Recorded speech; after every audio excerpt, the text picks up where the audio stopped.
Hi, everyone. Welcome, welcome. I'm happy you're here. Thanks for joining in. I'm Deirdre Morgan, intuitive and clarity coach, with quick tips to navigate July's 8 frequency. And as usual, take what resonates and leave the rest. Trailer alert. It's an FYI. August will intensify July's 8 even further with the 8-8 Lionsgate, which I'll cover in another video. But what it means, bottom line, is we have 6 weeks to work through the tips I'm offering up tonight. First off, how did I get the 8? Well, as you all know by now, 2026 resonates to a 10, which reduces to 1. And then we add the 7, as July is the 7th month of the calendar year. 1 plus 7 equals 8. So this is where we're at, 8. And what's it all about? Well, we usually think of 8 as representing power, authority, success, material freedom. All true, but just part of the story. And it's that part of the story that I'm into tonight. First off, keep in mind that as 8 is a mental vibration, it means your action, your energy, your focus will be mental. And 8 asks us, think bigger, think more expansively, and perhaps, assuming that we can find the box, think outside it. So we're pushing our parameters, we're exploring, we're experimenting with maybe new ideas, new desires, new goals. This is this month. Back in January, you may remember, I mentioned that 2026 resonated to the one universal year and was inviting us into a new mental chapter, one of more trust, of optimism. The 8 takes that invitation further. It's asking us, yes, do that, but become more mindful, watchful of where you put your attention. We all know the old adage, where your attention goes, your energy will flow. See good, get good.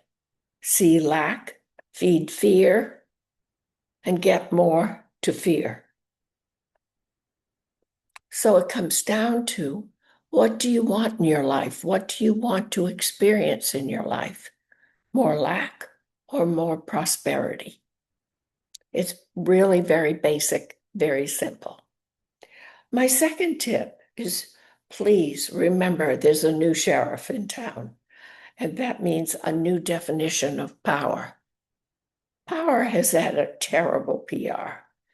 Somewhere along the way, it got confused as control. It's time we gave it a new reputation. The new power isn't about fear and intimidation.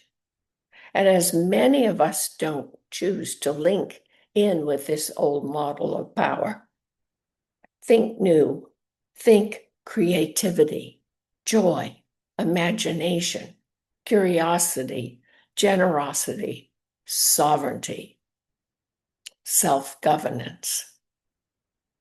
Power is no longer about controlling life. Safety is not something we find out there. Real safety, real security comes from within.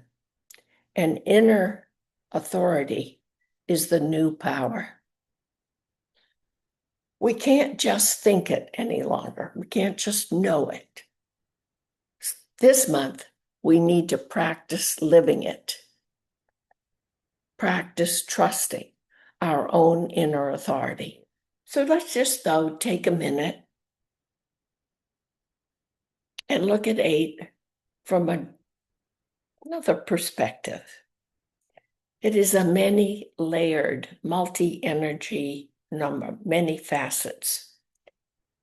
Physically, it speaks of accomplishment and of material freedom. Mentally, it supports expansive thinking. Curiosity and imagination are the tools you're looking for here. Emotionally, 8 calls for courage. And spiritually, we make progress, we evolve when those first 3 begin to work together. And we will naturally step into conscious co-creation, which is the name of the game and what it's all about going forward. We must recognize that life doesn't happen to us, that we participate in creating it. And in recognizing this, we can shift out of the external orientation we've had to life.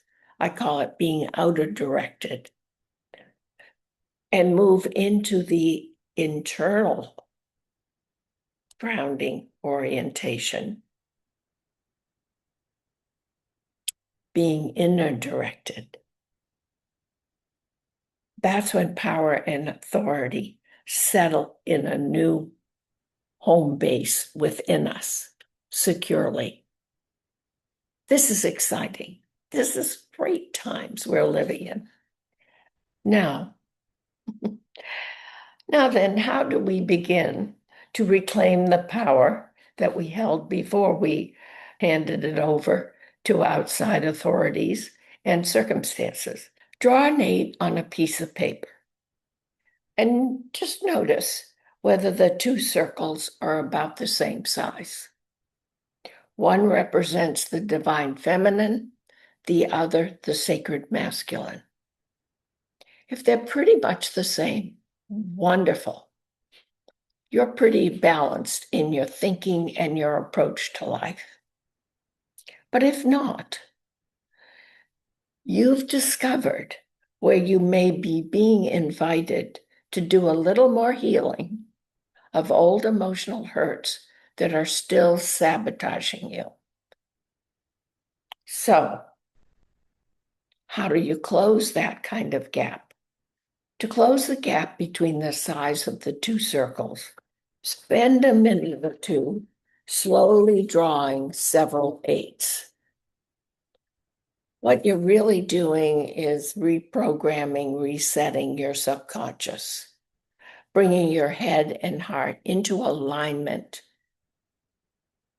to be balanced and harmonized with each other.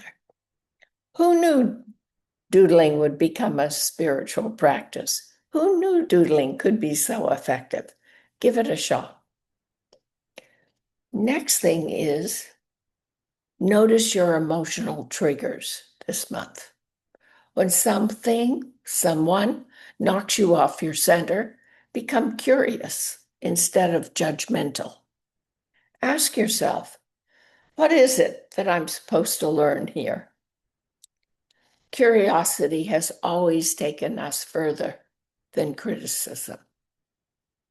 And finally, last but not least, be kind to your body.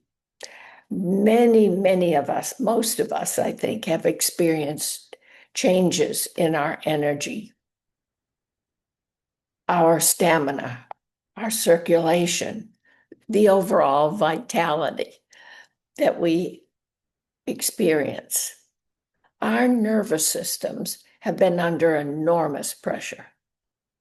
And fatigue, lethargy could simply be signals asking us to slow down, to choose, or so we can choose, to respond,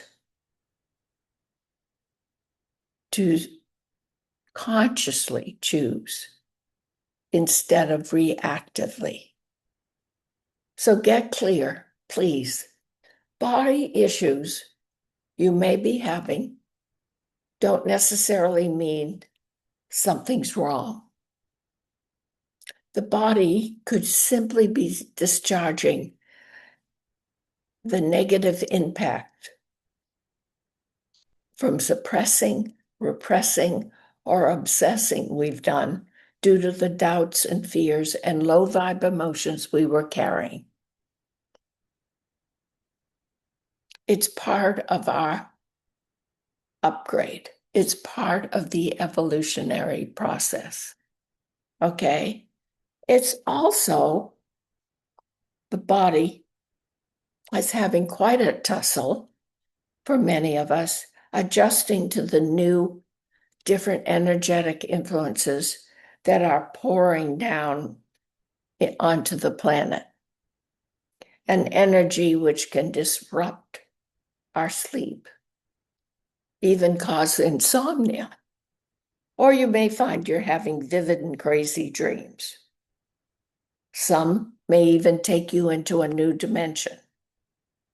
Sleep is not necessarily restful these nights, but that's the subconscious and even the unconscious bubbling up, bringing up insights, epiphanies, but bringing up old energy that won't serve us going forward.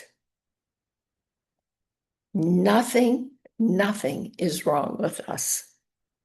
We're just living in transformational times, and our body, the container, is now, I think of it as a clearinghouse.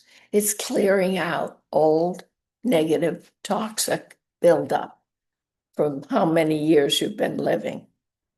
Here's a question I'd like you to ask yourself. It isn't, can you control your world or do you control your world? Rather, it's, can you govern yourself? Do you govern yourself?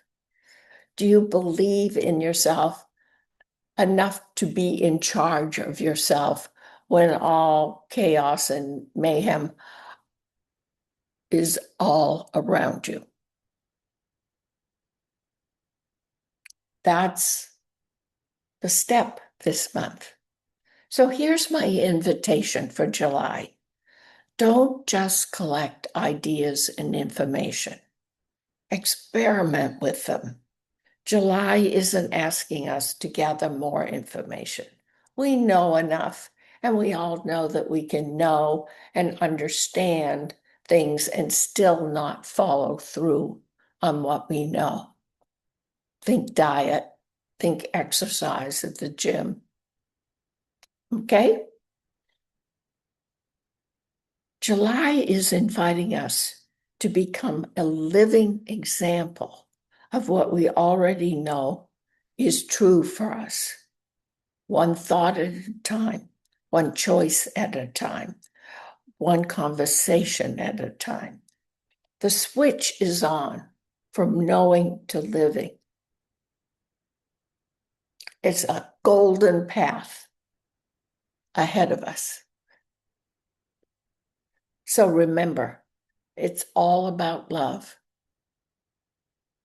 Everything else is incidental. Have a fabulous month. Make it fabulous, and I'll look for you in August.